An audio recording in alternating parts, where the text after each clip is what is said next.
स्वरूपं कर्मापिते च मधुरं मधुरस्मृतिश्च बुद्धिं प्रबोधय प्रभो मधुबोधशक्ति विद्यां प्रयच्छ परमं परिभावयामि। नारायणाखिल गुरो भगवन् नमस्ते, नारायणाखिल गुरो भगवन् नमस्ते। समुपस्थित समादरणीय संत वृंद, विद्वद वृंद, भक्त वृंद एवं भक्तमती माताओं,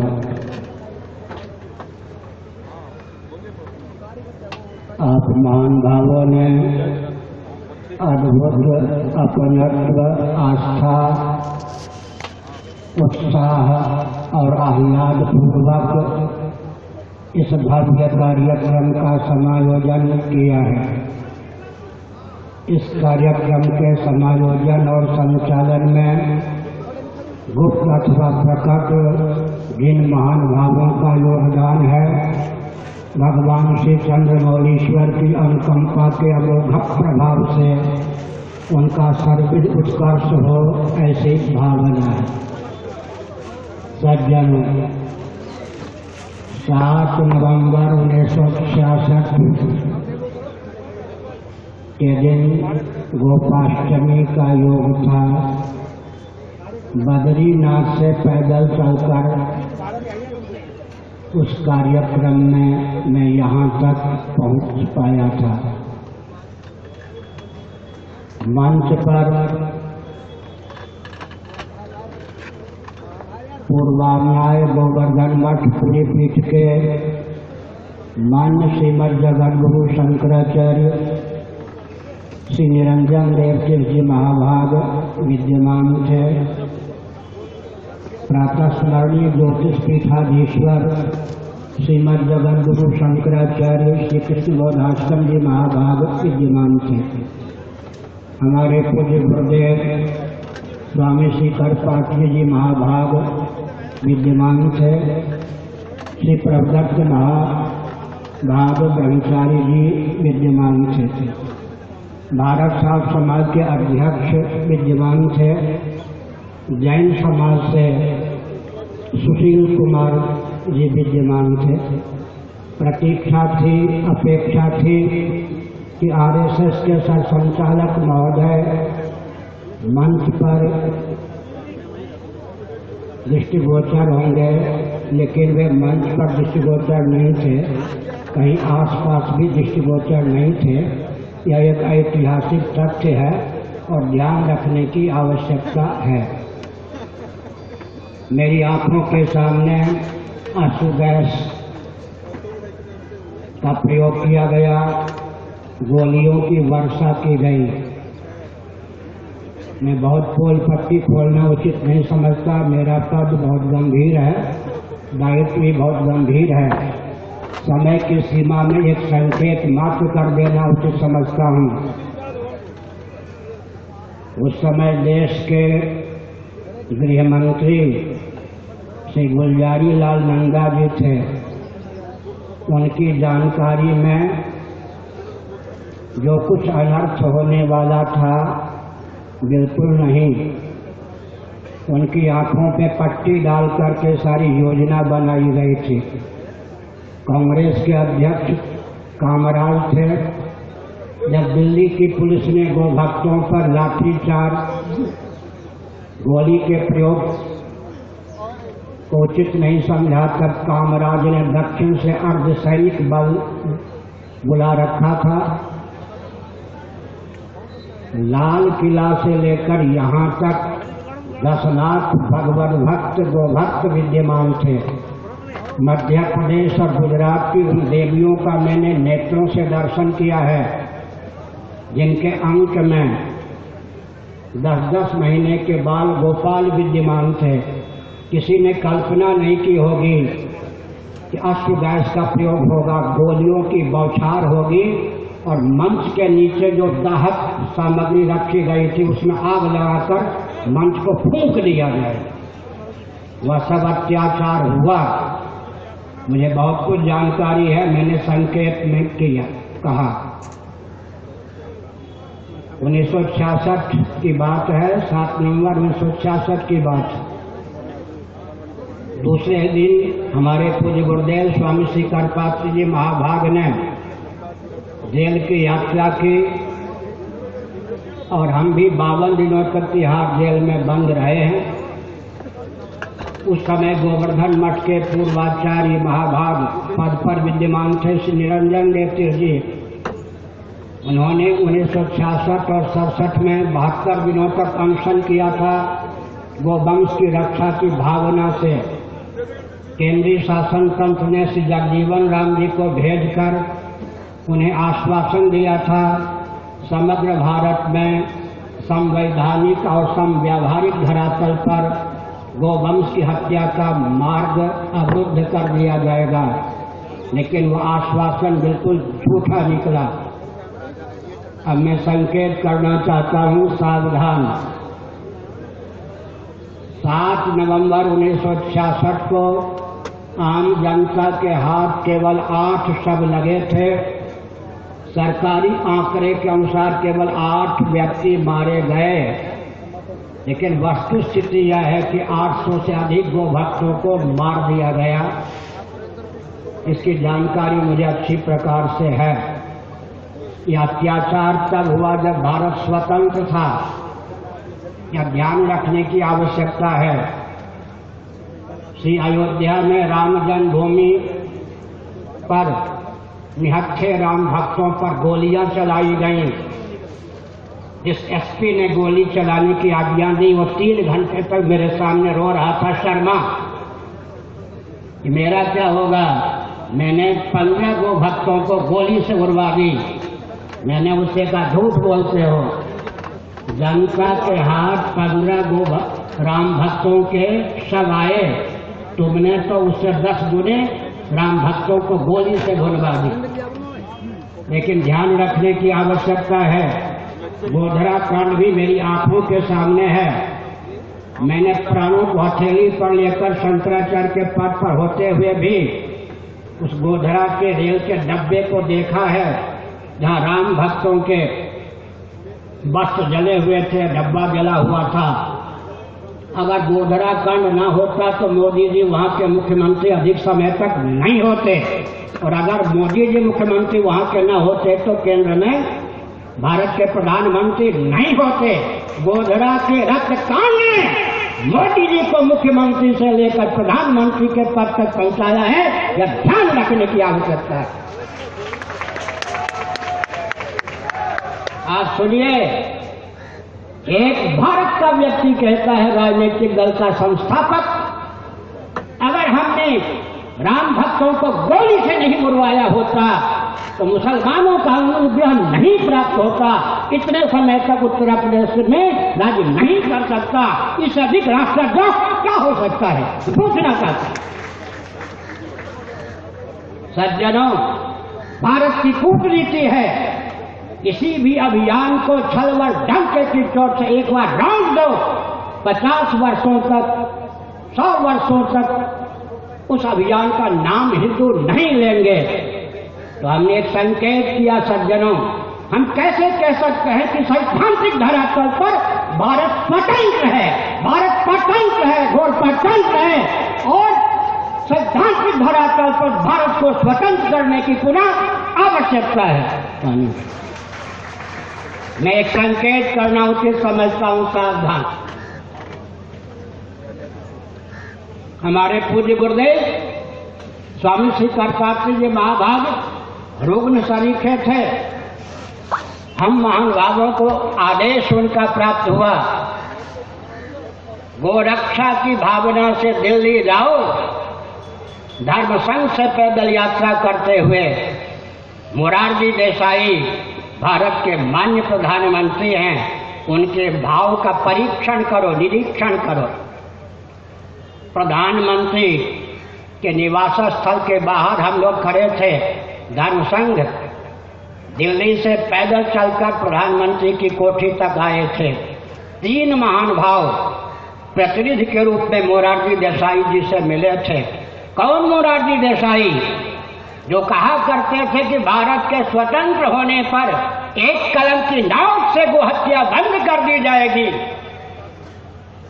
उन मोरारजी देसाई ने एक ज्योतिष पीठ के बानी शंकराचार्य, दूसरे पुरी पीठ के बानी शंकराचार्य, तीसरे राम राज्य परिषद के सांसद रह चुके नंदनंदनानंद सरस्वती जी, जो पहले नंदलाल शास्त्री के रूप में सांसद थे, तीनों मोरारजी देसाई से मिले।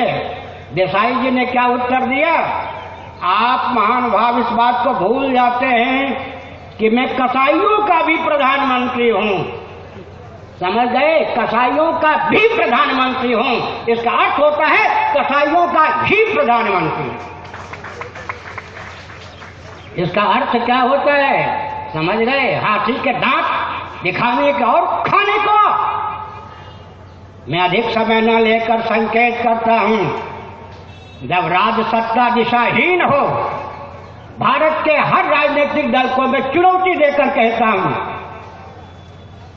उन भक्तों को श्रद्धांजलि तो देता ही हूं, वो गोलोक में विद्यमान है, वो हंस रहे हैं, आनंद से निमग्न हैं। गाय के नाम पर उनके प्राणों को विहीन किया गया शरीर से, लेकिन उनका आशीर्वाद है, करुण क्रंदन भी है कि हमारे बलिदान को सार्थक करने वाला कोई माई का लाल भारत में जीवित है या नहीं है। हम संकेत करना चाहते हैं ऐसा जरूर। क्या संकेत करना चाहते हैं? हमको हंसी मजाक आप न समझो। हमारी नियुक्ति साक्षात हरिहर के तेज से होती है। चुनाव के माध्यम से हम शंकराचार्य नहीं बनते। एक स्मरण दिलाना उचित समझते हैं। इस कल्प में श्रीमन नारायण से हमारी गुरु परंपरा चलती है। भगवान शंकराचार्य 10वें स्थान पर होते हैं। हम हों या आप हों, हमारी गुरु परंपरा श्रीमन नारायण से चलती है। इस कल्प में हमारी गुरु परंपरा के 1,29,49,49,116 वर्ष व्यतीत हो गए। कोई माई का लाल विश्व में है या कोई तंत्र है फूंक मारकर इस गुरु परंपरा को उड़ा दे? संभव नहीं है।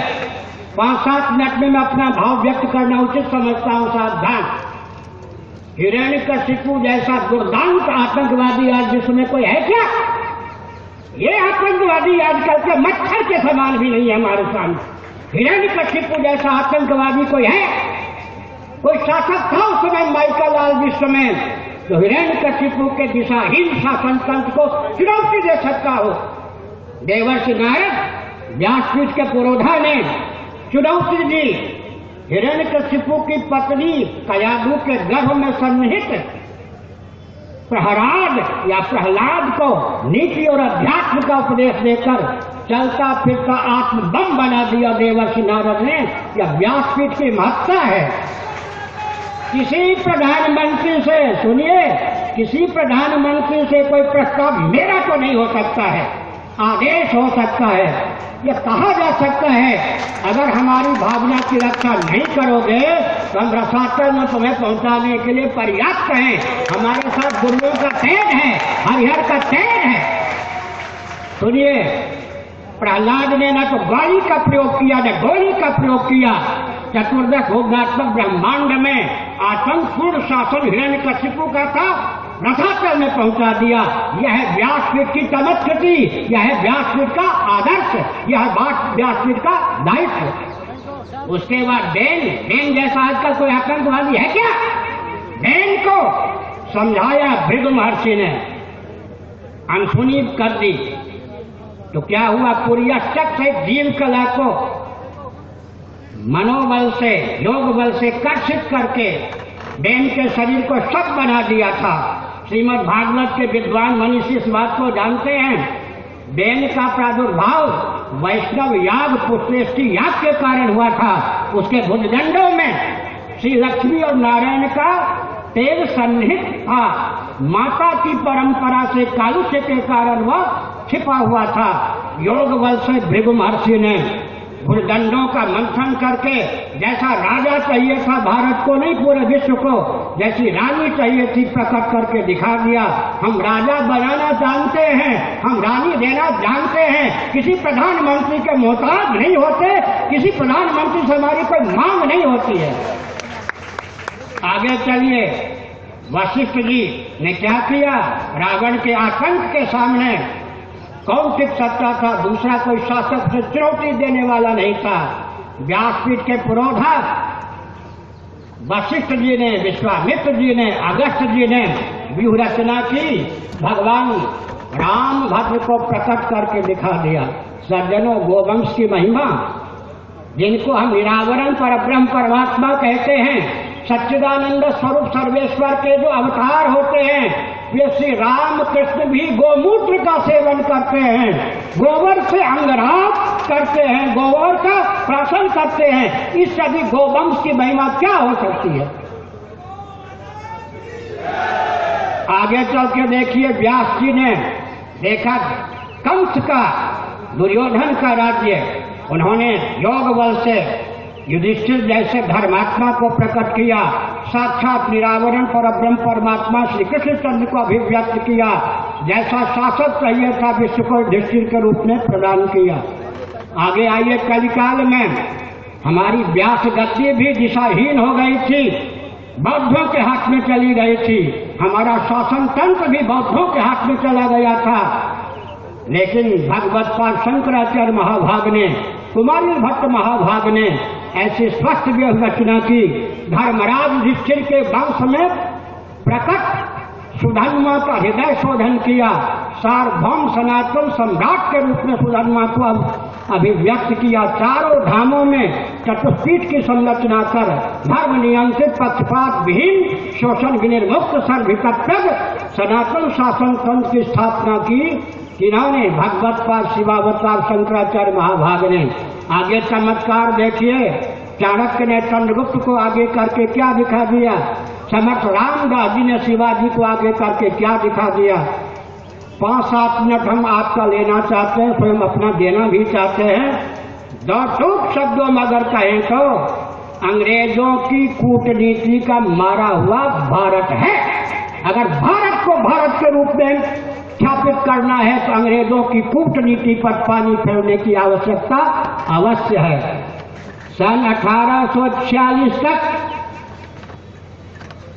गांधार, काबुल, जिसको अफगानिस्तान कहते हैं, उसके सम्राट कौन थे?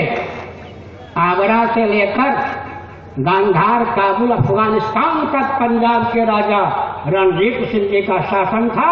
जम्मू कश्मीर भी उसके अधीन। अंग्रेजों ने छल व डंके की चोट से काबुल को भारत से पृथक किया। उसके बाद उन्होंने बर्मा को भारत से पृथक किया। उसके बाद उन्होंने लंका को पृथक किया भारत से। उसके बाद भारत से 2 पाकिस्तान को पृथक किया, जिसका एक नाम पाकिस्तान और दूसरा नाम बांग्लादेश है। स्वतंत्र भारत को भी अपने चंगुल से मुक्त नहीं होने दिया। मैं प्रश्न चिन्ह उपस्थापित करना चाहता हूँ, क्या शिक्षा की नीति हमारी सनातन संस्कृति के अनुसार है? क्या रक्षा की प्रणाली हमारी अपनी सनातन संस्कृति के अनुसार है? क्या कृषि गोरक्ष वाणिज्य के प्रकल्प हमारी अपनी सनातन संस्कृति के अनुसार है? क्या सेवा के प्रकल्प हमारी संस्कृति के अनुरूप है?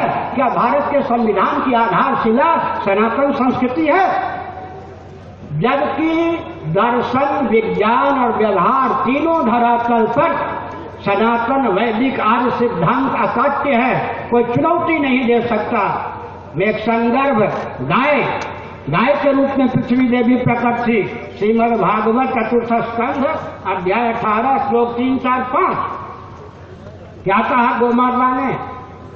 राजन, पृथ्वी जी को प्रबोधित करते हुए गौ माता ने, पृथ्वी के मूर्त रूप गौ माता ने कहा, राजन, वैदिक महर्षियों के द्वारा चिर परीक्षित प्रयुक्त उपायों को तात्पर्य रख कर दो विकास को परिभाषित और क्रियान्वित करता है, उसके सारे प्रकल्प मिथ्या हो जाते हैं। अभी मैं श्री अयोध्या गया था, रामलला तंबू में। इससे अधिक दर्दनाक स्थिति क्या हो सकती है? भारत के मुस्लिम तंत्रों, सावधान में संकेत करना चाहता हूं, क्योंकि जगत गुरु का अर्थ होता है पूरे विश्व का गुरु। सुनिए, विभाजित भारत में 3-3 मुसलमान सज्जन अब तक भारत के राष्ट्राध्यक्ष बनाए जा चुके हैं। एक मुसलमान सज्जन भारत के उपराष्ट्रपति हैं। इस आदर्श को क्या बांग्लादेश प्रस्तुत कर सकता है? क्या अभी बांग्लादेश में मंदिर हमारे नहीं तोड़े जा रहे हैं? आंखों के धूल धोकने की आवश्यकता नहीं है। बांग्लादेश में हमारे मंदिर नहीं तोड़े जा रहे हैं क्या? मैं संकेत करना चाहता हूं, चाहे बांग्लादेश हो, चाहे पाकिस्तान हो, चाहे अरब राष्ट्र हो, किसी ने हमारे प्रति इतना अपनत्व का परिचय दिया? हमारी यह उदात्त भावना है, हमारी यह उदारता है। अब तक 3 मुसलमान सज्जनों को हमने राष्ट्रपति का पद दिया है। एक मुसलमान सज्जन अभी उपराष्ट्रपति के पद पर हैं।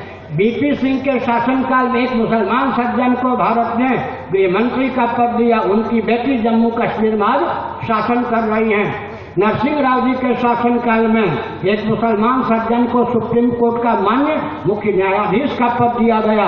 अनेकों मुसलमान सज्जन राज्यपाल हैं, मुख्यमंत्री हैं, राजदूत का काम कर रहे हैं। लेकिन भगवान श्री कृष्ण का संदेश मैं सुनाना चाहता हूँ। ये अर्जुन जो उदारता अपने अस्तित्व आदर्श को विलुप्त करने के लिए बाध्य करे, वो उदारता नहीं, उदारता के नाम पर हृदय की तुच्छ दुर्बलता है। क्षुद्रम हृदय दौर्बल्यम चक्रोतिष्ठ परम तप।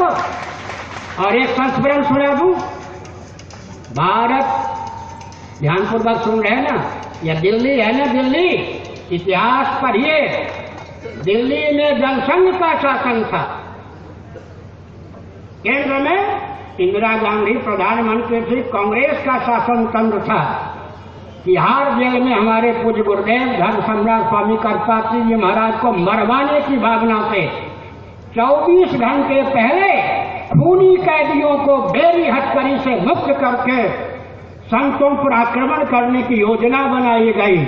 हमारे कुछ लाडले संतों ने हमारे पूज्य गुरुदेव के शरीर को ढकने का प्रयास किया। लोहे के सलाख के छत क्या अग्रिम भाग पूज्य गुरुदेव स्वामी करपात्री जी महाभाग के आंख में चुभोए गए। सन 1982 में उस आंख की वेदना के कारण पूजन के पश्चात समाधिस्थ होकर हमारे पूज्य गुरुदेव ने शरीर त्यागा। यह इतिहास आपको स्वतंत्र भारत का बताता हूँ। कैसे माना जा सकता है कि भारत सैद्धांतिक धरातल पर स्वतंत्र है? पूज्य गुरुदेव की आंख में जो पीड़ा थी मैं जानता हूँ, और उन्होंने उस पीड़ा की दशा में ही समाधिस्थ होकर देह त्याग किया है। उसको मैं भूल सकता हूँ क्या? मैं उनका शिष्य हूँ। और मैं संकेत करना चाहता हूँ सज्जनों, हम किसी शासन तंत्र से कोई अपेक्षा नहीं रखते। हम 2-3 बिंदु देते हैं, उस पर विचार करें। अभी केंद्र में भाजपा है। श्री राम जन्मभूमि के नाम पर और गाय के नाम पर भाजपा आई है। सारा इतिहास मुझे मालूम। सारी योजनाएं वृंदावन में बनती थी।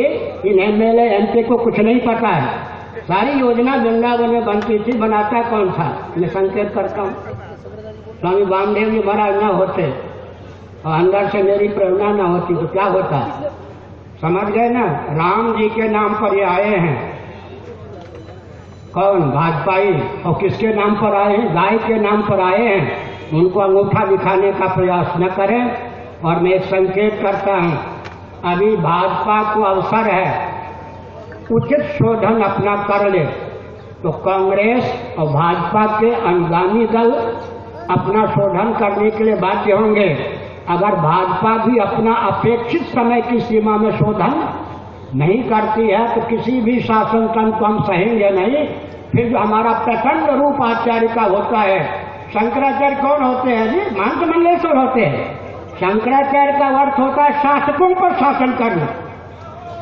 शंकराचार्य का अर्थ होता है शासकों पर शासन करना। इस बात को भूल जाए सरकार कि शंकराचार्य को क्या होते हैं? महंत होते हैं, मंडलेश्वर होते हैं, पुजारी होते हैं। महंत बहुत ऊंचे, पुजारी बहुत ऊंचे, मंडलेश्वर बहुत ऊंचे। इस बात को सरकार न भूले। शंकराचार्य का दायित्व होता है, क्या दायित्व होता है? शासकों पर शासन करना। बहुत व्याख्या न करके मैं प्रश्न करता हूँ, अगर गुरुगद्दी की व्यासपीठ की परंपरा की उपयोगिता इस 21वीं शताब्दी में लग गई तो मैं अंग्रेजों से पूछना चाहता हूँ, इस 21वीं शताब्दी में रॉकेट, कंप्यूटर, एटम, मोबाइल के युग में अपने यहाँ विक्टोरिया से भी अधिक समय से एलिजाबेथ को क्यों पाल के रखा है? बताओ, समझ गए ना? हमारे यहाँ 70 वर्ष पूर्व राजतंत्र को मानवता के लिए अभिशाप, प्रगति के लिए अभिशाप घोषित करके विलुप्त करने वाले अंग्रेजों, तुम्हारे छाती पर यह प्रश्न है, तुम अपने यहाँ 21वीं शताब्दी में रॉकेट, कंप्यूटर, एटम, मोबाइल के युग में विक्टोरिया से भी अधिक समय से एलिजाबेथ को क्यों पाल के रखे हो? भगवत पाद शंकराचार्य महाभाग, इन्होंने अपने कर कमलों से पुनः द्वारकाधीश को प्रतिष्ठित किया, इन्होंने अपने चिन्मय कर कमलों से पुनः बद्रीनाथ जी को प्रतिष्ठित किया, इन्होंने अपने चिन्मय कर कमलों से पुनः श्री जगन्नाथ जी को प्रतिष्ठित किया। ईस्वी सन से 507 वर्ष पूर्व उनका प्राकट्य हुआ। उस समय विश्व में न मोहम्मद थे कोई, न उस समय ईसा थे, न उनके अनुयायी थे, न कोई पारसी थे। शंकराचार्य विश्व के मान्य सार्वभौम गुरु होते थे। उस परंपरा को विलुप्त करने के लिए अंग्रेजों की कूटनीति, एक राजनेता को प्रधानमंत्री का पद दिया, दूसरे राजनेता को महात्मा कहकर ख्यापित करके व्यासपीठ आध्यात्मिक मनीषी के रूप में ख्यापित किया गया। उसके बाद कूटनीति कांग्रेस की, विनोबा जी को आध्यात्मिक मनीषी के रूप में ख्यापित किया गया। उसके बाद कांग्रेस की और कूटनीति, मन दलाई लामा जी अघोषित भारत के सर्वश्रेष्ठ आध्यात्मिक मनीषी गिने जाते हैं, जबकि उनका पहला वाक्य होता है कि हम हिंदू नहीं हैं। सज्जनों, व्यासपीठ और गुरुगद्दी को विलुप्त करने के लिए अंग्रेजों का षड्यंत्र है। अंग्रेज भी धराशायी हुए बिना नहीं रह सकते। पूरे विश्व को अभयदान देकर हम आज इस मंच से उद्घोषित करते हैं, हमारी सचमुच में श्रद्धांजलि उन वीरों के प्रति, वो भक्तों के प्रति यही है। आप वरदान देते रहिए, आप आशीर्वाद देते रहिए, आपकी सहानुभूति चाहिए। और गोपाल गोवर्धन नाथ की, हमारे मठ के तो देवता गोवर्धन नाथ, हमारे मठ का नाम गोवर्धन है। और एक संकेत करना चाहते, किसी प्रधानमंत्री का कोई दोष नहीं, दोष हमारा है। एक पोप महोदय गुप्त या प्रकट भारत में आज शासन कर रहे हैं या नहीं? तो हम शंकराचार्य क्या करते हैं, हम धर्माचार्य क्या करते हैं? हमारा ये दायित्व है, हम सब के हित में जो बात कहें, वैज्ञानिक धरातल पर, दार्शनिक धरातल पर, व्यावहारिक धरातल पर मंथन करो, बोधयंत परस्परम, भावयंत परस्परम। हम एक संकेत करना चाहते हैं, वेद विहीन विज्ञान के द्वारा परिभाषित विकास और उसका क्रियान्वयन पूरे विश्व के लिए अभिशाप सिद्ध हो रहा है। इसलिए धर्म सीखना हो तो आइए। मुझे बहुत कष्ट होता है, ये राजनेता आप लोगों को छोड़कर न ये राजनीति की परिभाषा जानते हैं, न अर्थशास्त्र की परिभाषा जानते हैं, न इनको किसी प्रकार का विवेक है, फिर भी ये संतों से अपने को ऊंचा समझते हैं। हमने संकेत दिया, ये लोग क्या समझते हैं मालूम है? क्या शंकराचार्य ये संत महात्मा मिलकर के कोई नई पार्टी बनाएंगे? नई पार्टी बनाएंगे तो आप जैसी उनकी स्थिति हो जाएगी। अगर किसी पार्टी से मिल जाएंगे तो झूठे हो जाएंगे। सब पार्टियों को क्या रसातल में पहुंचा देंगे? यही गुमान है नहीं राजनेता? हाँ, हर पार्टी को रसातल में पहुंचा करके भी धर्म नियंत्रित, पक्षपात विहीन, शोषण विनिर्मुक्त सनातन शासन तंत्र की स्थापना होगी। और राजनीति की परिभाषा देकर मैं वचन को विराम देता हूँ। किसी भी तंत्र को अगर इस राजनीति की परिभाषा से परहेज हो तो मुझसे संपर्क कर सकता है। सुसंस्कृत, सुशिक्षित, सुरक्षित, संपन्न, सेवापरायण, स्वस्थ और सभ्यताप्रद व्यक्ति तथा समाज की संरचना राजनीति की परिभाषा है। गोवंश की रक्षा होनी ही चाहिए। और राजस्थान की सरकार को मैं कहता हूँ, आपने गाय के नाम पर वोट प्राप्त करके जो गो भक्तों को अंगूठा दिखाना प्रारंभ किया है, हो सकता है कि आपके शासनकाल की अवधि से पहले ही आपको जाना पड़े रसातल में। माननीय गृह मंत्री और प्रधानमंत्री ये सब मुझे जानते हैं, मुझसे डरते भी बहुत है, लोग सम्मान भी करते हैं, मेरा नाम सुन के डरते भी हैं। राजस्थान में उचित मुख्यमंत्री को लाके दीजिए, वो हत्यारों को हम नहीं सह सकते किसी भी प्रांत में। और साथ ही साथ जैसे नाग नाच वैसे में 7 लाख की कहावत हम नहीं सोच सकते।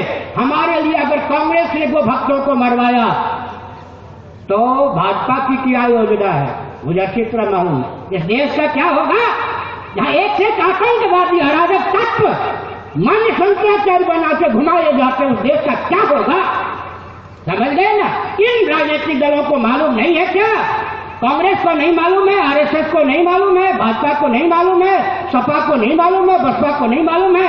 एक से खूंखार अपने मुंह से बोलने वाला कि आतंकवादियों का मैं गुरु हूं, वो शंकराचार्य बना के घुमाया जाता है। ये देश कभी पनप सकता है? इसलिए चुनौती है, चुनौती है, चुनौती है। सुन लीजिए, आपको चुनौती का अवसर नहीं है, आपने भी बहुत सी चुनौतियां हैं। चुनौती है, चुनौती है, चुनौती है। व्यासपीठ की ताकत को आजमाने हो तो आजमा करके देखो।